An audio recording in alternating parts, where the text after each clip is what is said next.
Hello all and welcome to the Lane channel. So in this video I will just share you guys a chart created by the anonymous.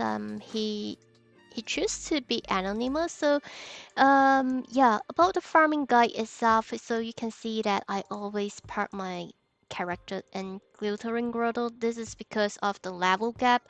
So one of the things that you may want to take note about the farming go is that you need to know about the gap, the elemental, and which job are good at farming the items. So I would say the first choice is the rogue because he has a far attack. He can kind of reach out to spots, to groups easily, and you can see the second one is actually engineer, so you can farm two spots at the same time, but it also depends on how is your kill rate. So I have talked a lot in some of my video. My main elemental is on the earth, so that's why I'm still using my main to farm. This is because let me just bring that shit in. So you can see here, so one thing is about the elemental, so you have to see, so you will have the map here, and then the level of the mobs, and what kind of elemental of the mobs itself. So you might want to take note about like which elemental are your main elemental. So if you look into your back itself and options, so you have to see other than the attack, what kind of elemental are you good at. Of course, it doesn't add the weapon damage if you would like to change a different alt. So it based on the account elemental damage because in your alt itself, it doesn't have that weapon benefit if you do not up your alt's weapons. And from there, of course, you will also need to take notes about the player's gap. So the best gap is like around like a 6 or 7.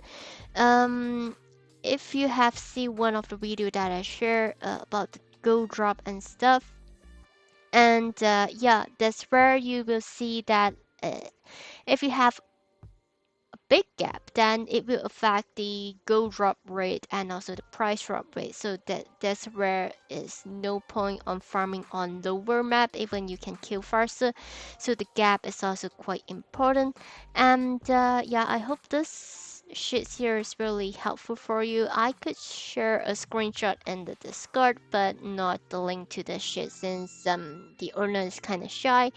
He do not want to share it out to others. And yeah, so this is the sheets, and you can see right now I'm at the glittering grotto here, 71 and 74. But then once I have reached higher level for my main character, which is the light elemental, I'm kind of bad at my dark elemental build, so I'm still kind of having low dark damage.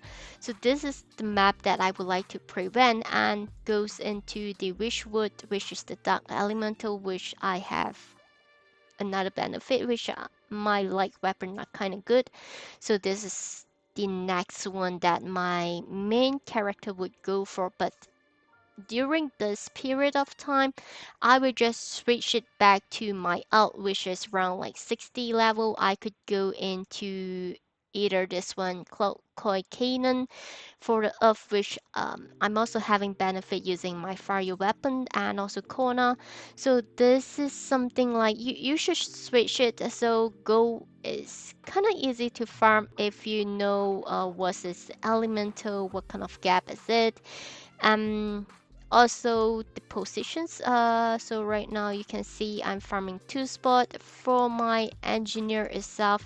It needs a bit of movement in order to clear the 2 spots, and of course there will be some of the mobs that are using the long range mobs, so this mobs here is kind of ignoring me, and of course this one here will ignore me as well, as you can see this one as well. So you can farm it, but then yeah, it still depends on if you can reach out to the mobs or if there's someone else that move into the map. Of course your character will just move around and it might just break double parking. I would say double parking. So farming here. Right now, if you see all other school map, usually it's up to two group.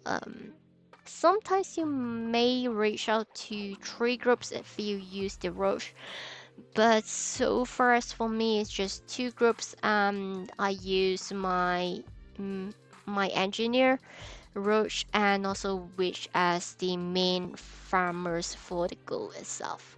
And I guess this would be all for this video here, and thanks for watching.